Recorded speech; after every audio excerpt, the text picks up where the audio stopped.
girl, Benis aka Bujibambi, and today we're going to be having a conversation on how I repeated 2 years of high school. So, well, let's just grab a seat and have this conversation. Okay, now we are seated. Let's dry our throat, I guess, because this story kind of gets sad and then happy. Like, I don't know. But then the question is, what could be happy about repeating 2 years of high school? Did I fail because I was dumb? Or did I just repeat because I wanted to? Stay tuned to find out. Okay. So, I moved to Europe like a few years ago. And when I came, I moved to a German-speaking country. And when I came, like, it was all like, well, I think you start working now. I think you go to like a German course, and after that, start working, start earning money. And you know how like apparently Black people, we are supposed to like money and all be like, oh yeah, I want to work, I want to make my own money. I wasn't with that like mind, and my parents weren't with it either. They were like, start working. And Bena's like, no, I don't want you to start working.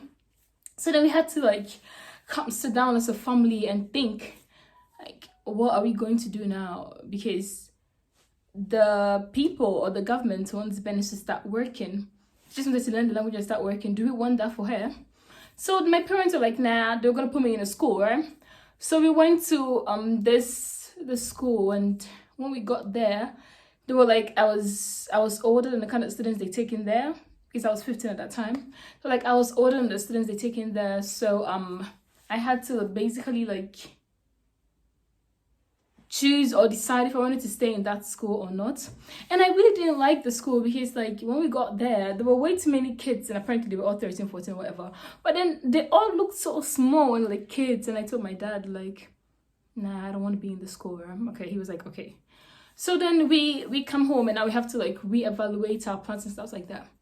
And I don't even know who brought up the suggestion, but it was like, well, I could just go back to Ghana and like finish secondary school examination, or like go finish secondary school, care for university and stuff like that. That was actually a really good idea, and I'm telling you, I was looking forward to that. I was voting for it. So it was all like, oh, let me go get my bags ready. So my siblings and parents stay here, and then I moved back to Ghana for like SHS, and they come back later, right? I was so hyped up for it. I was like looking, you wouldn't even believe it. It would be like, wait, she's in Europe and she was to go back to Ghana. But I actually enjoyed my time in Ghana, so I was looking forward to going back. This is the case where I am so happy, so hyper, because it was like, well, you're going back to Ghana. And this family friend calls, and she's like, hey, I know of an international school where we could send Benis. I mean, she could just go write the exam and see how it goes. Like, and my parents were like, they weren't super duper happy about the idea or anything like that, but then they liked the fact that Benis goes to school.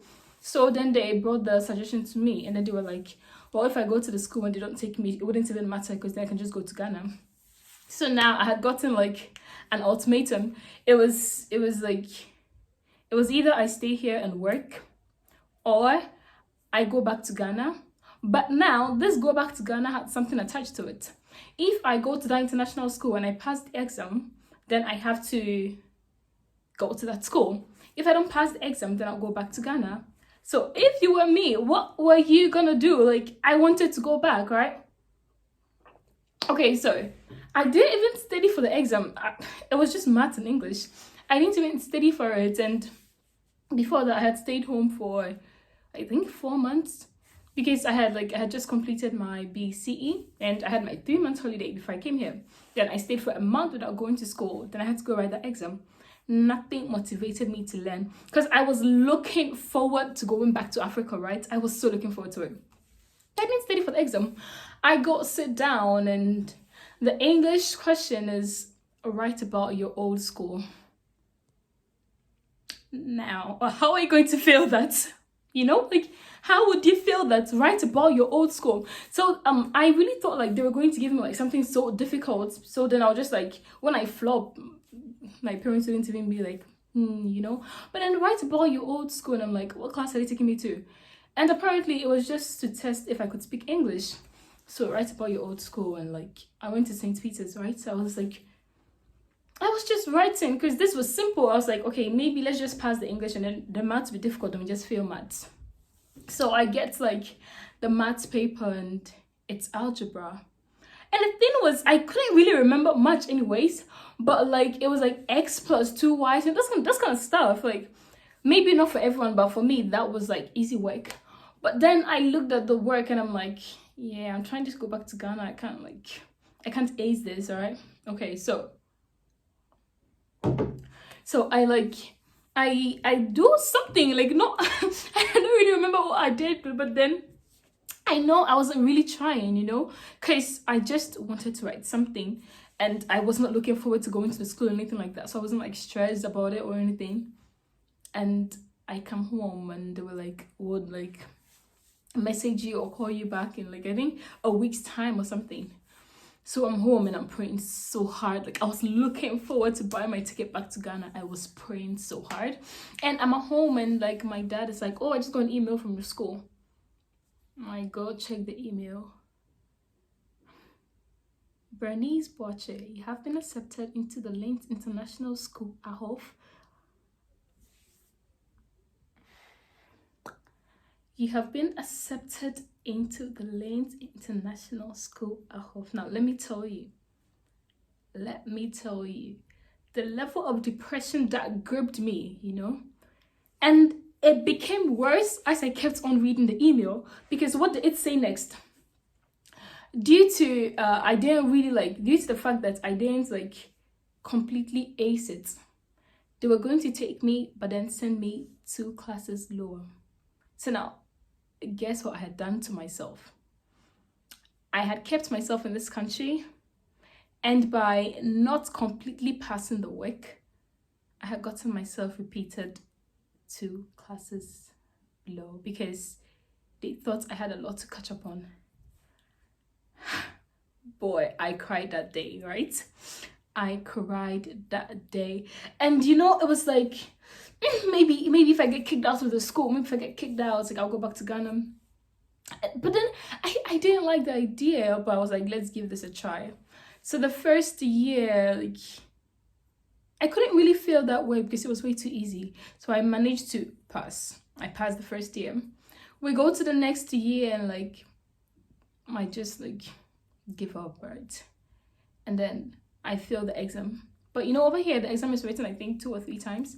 So I failed the first one, failed the second one. And the third one, I was talking to my dad about like, oh, how I would go to Ghana if like this school I fail or something like that. And man tells me, no, I'm not going back to Ghana because I've gotten the school, so I better pass it. And this is the case where I have already like failed 2 exams. So like, am I going to get myself repeated again? Then I have like 3 years. Oh my God, look. Whew, I could not even think about it. I could not think about it. So I had to pass the last exam. And you know how you put stress on yourself, right? And it's like, you've not done anything to the very last minute and you need to ace it or else you're done. That was my case. I had to pass that or I was effed up. So I studied like crazy. Oh my God, I remember studying so much because I can't get a bad grade and I can't even get in between 2 grades. I needed to get like a really good grade in order to just like pass it without having to go write like there's this exam day right when you fail the year. You have to write. I didn't want to go do that because then that would even be more stress. I have to study during my whole summer holidays.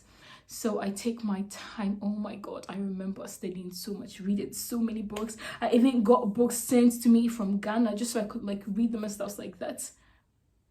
And I passed. I was like, oh my God, thank you. So now like I was actually happy now that I had like repeated 2 years because I nearly made it 3 years. And oh my God, I was so looking forward to that.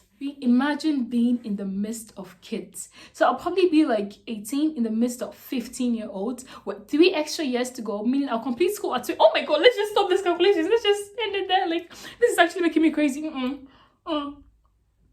not calculate it because like my brain can't even go there anymore. I was actually lucky that even though I had repeated 2 years, I had actually still made it to like a class with people around my age, basically. So I had a few people, like, I think I had 1 or 2 people older than me. And then I had like a few ones just a year older. Like, that was it. Most of them were like a year older or younger, I mean. Most of them were a year younger. So it wasn't like that bad. And I was actually so thankful for that. And if I had repeated again, oh my God, just imagine that. So look, my advice to all of you out there, do your best, because like you never know. Even if you don't want to do your best, like find out the consequences, find out what would happen if this goes wrong, if this goes that, if this goes south. Because if I had actually failed and it turns out I wasn't going to go to Ghana, it means I was stuck here and I had repeated 3 years of high school. Yeah, no. So that is my story of how I repeated 2 years of high school. And at the moment I am now heading into the university when my other friends are in level 200, but still no hard feelings, because like this life ain't a race, right? Just in case you're new here, do not forget to click on the subscription button below and also click on the notification bell so you will be notified whenever I post a new YouTube video. Thank you so much for watching. Do not forget to comment, like and share. Thank you, and it's your girl, Bushi Bambi.